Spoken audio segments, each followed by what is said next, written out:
The US and China have ended their latest round of trade negotiations in Shanghai with little sign of progress. The talks ended earlier than expected after US President Donald Trump accused Beijing of deliberately stalling the talks. US Treasury Secretary Steven Mnuchin and top trade negotiator Robert Lighthizer met with Chinese Vice Premier Li He for the first time since negotiations broke down 3 months ago. The White House says China has confirmed its commitment to buy more American agricultural exports after Donald Trump accused Beijing of not following through on that promise. He also tweeted that China was waiting to see if Trump would win next year's presidential election before agreeing to any deal. But Beijing has blamed the US for the lack of progress. The negotiations can only make progress when the United States shows full integrity and sincerity and conducts negotiations in the spirit of equality, mutual respect, mutual understanding and mutual accommodation. Well, let's get more on the trade talks now with Jeffrey Tucker in Great Barrington, Massachusetts. He's the editorial director at the American Institute for Economic Research. Welcome back to the program, Jeffrey. Now, these talks were overshadowed by Donald Trump's tweets, essentially undermining China's progress or involvement in these talks. Is there any point of these negotiations happening if all it takes is a tweet from Donald Trump to really derail the whole process? Oscar, I don't know what to say. I hate to say I told you so, but I've been predicting this on the show now for many months. Donald Trump seems to be the only person in the world who does not want a deal. He thinks that these tariffs are great. He wants to implement more tariffs. He thinks they're essential. He thinks China's loss is the U.S. gain and vice versa.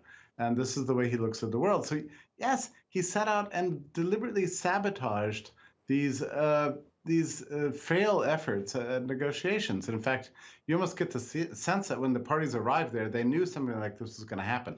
And he sent tweets, and then he gave an interview on international television where he, condemned, China and predicted doom for these negotiations. He doesn't want a deal, and now he's already building in, a long time frame for when there's not going to be a deal. Yes. It's even worse than that. I mean, it's even worse. If you look at his statements about, that the second quarter GDP figures were actually really grim in the US. And if you break down the figures, a lot of the problem is the problems with trade with China, right? It's a Trump administration tariff policies that's dragging down US growth. He's in personal denial about this, and now he's blaming the Fed instead of his own policies. Now, it wasn't long ago that Donald Trump seemed to be actually keen on inking a trade deal with China. He often tweeted that he was encouraged by the progress of these negotiations. So why has he changed his tune, do you think? Well, so from the China point of view, the problem is the tariffs. That's the issue. From Trump's point of view, the answer is the tariffs. So he's glad for a deal so long as he can keep raising tariffs and expanding them, right? He still wants to put more tariffs on $300 billion of more products because he thinks that's the way to end the trade deficit. That's his goal. So you don't even have a clear basis for negotiating here. Trump wants preserved tariffs and even heightened tariffs. China wants an end to tariffs and a restoration of the status quo ante. So there's no chance for negotiations on these considerations. And all the rest of this stuff about intellectual property or how China's going to buy some more of our surplus soybeans and all the rest of it is all just kind of static. There's a fundamental theoretical problem here. The striking thing in the US, politically speaking, is that Donald Trump is really pretty much alone on this. US negotiators show up. American manufacturers want a deal. Everybody wants a deal. Oscar, it's a very strange situation that this is Trump's trade war. Alone, he's pushing this. And unfortunately, under the US law, he has that kind of personal prerogative to engage in a global trade war at the expense of two of the world's biggest economies. So it's really tragic. Yes, and one of the accusations that he tweeted during these talks was that he believes Beijing is deliberately dragging its feet on these negotiations to see if Donald Trump will still be president after next year's election. Do you think there's any truth to that? I don't think there's any truth to that. I mean, any objective observer has watched this thing for 2 years now and seen really not very good faith negotiations on the part of the U.S. It's actually really tragic. Here's what's striking. As you read the news, you read the statements from China, you see the kind of enterprising ethos that's emerging out of China.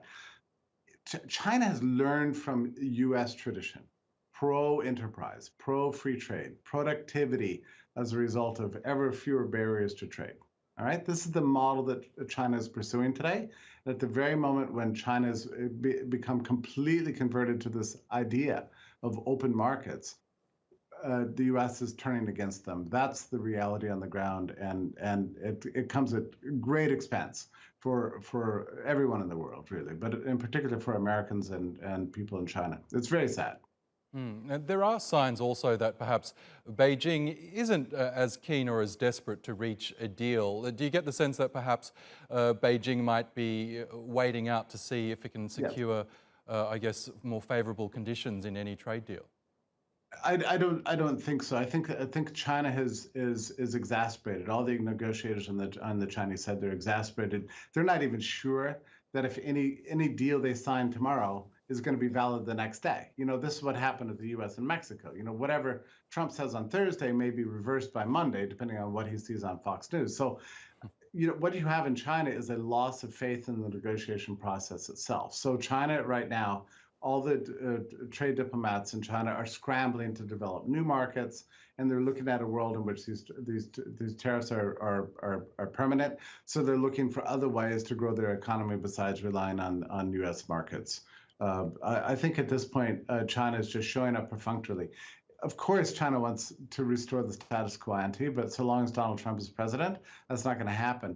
Trump brags about this, but I'm telling you, it's harming U.S. growth, and he's depending on the Federal Reserve to bail out his own bad policies. And my only hope for here is that Donald Trump will somehow realize, based on the data and his advisors, that he's been wrong all along about the good effects of tariffs.